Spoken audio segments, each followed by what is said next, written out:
the moments where you started understanding like what life really is. So when I finished high school, I was in a very good high school. Nilianza masomo huko. Unajua paka Kiswahili. Before kuhama. So by the grace of God, my parents took me to a very good primary school, which was boarding. I passed very well. And in our country, you are admitted in a school from the marks that you got. So I was admitted in a very good school in Kenya. We call them national schools that pick the top girls. So when I went to that high school, I also did very well by the grace of God, but I gave my life to Christ at age 18 in that final high school year. And at that time, you know, people would say she's getting born again because of exams. Yeah, she wants to pass. But that was not the case.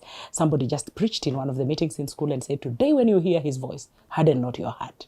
And that is the place where I was. I had hardened my heart. Then I gave my life to Christ. And then when I gave my life to Christ, immediately after high school, when I was now 19 and I'm turning to 20, I joined the college, which was offering me a diploma in education. And I was training as an English literature teacher and music. Those are my areas of excellence.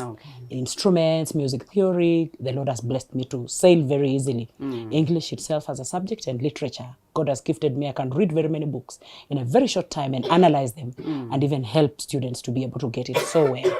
But now when I was just about to graduate, that is where, you know, the decisions that you make in life.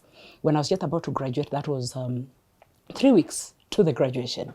We had a disagreement with one of my seniors who happened to be the head of department of one of the subjects. So he tried to make advances at me, and when I could not yield to those advances, he changed the story from being personal issues to professional issues. So I would be reported for having not done this, not having done the other, because I was on teaching practice. And for teaching practice, for diploma, we would go for 6 months. And I was just clearing, and then we go to college to graduate. So for that reason, I was put on the disciplinary action and my name taken back to college that I'm not fit to graduate. Yet our quarrel was just personal. It had nothing to do with my, So nobody wanted to hear my story. Nobody wanted to understand exactly what took place. And I also got into a place where by now I said, if it is bad, it is bad. I will now not express myself, but one day the Lord will determine my verdict. So when I was taken back to the college disciplinary committee for that particular case, I was discontinued from graduating, and I did not graduate. And my friends graduated. Remember, we are talking about a national school. Painful. And I'm just a young girl.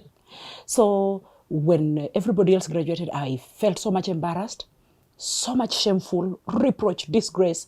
I did not even want any of my family members to see me, sibling, parents, relatives, friends. I got myself into a cocoon, and I actually ran away from the country. I could not bear it. I ran away from the country and went to Tanzania, where I knew there was a Christian meeting where they needed a praise and worship leader. And I offered myself to lead praise. And stayed in the country. Than stay in the country. I said I'd rather die on the pulpit than carry this magnitude of this college thing. So I needed a break to just decompress from the whole thing. And my dad at that time I knew was just going to eat me up with his teeth. So I was like, let the fire burn, but not with me in the picture.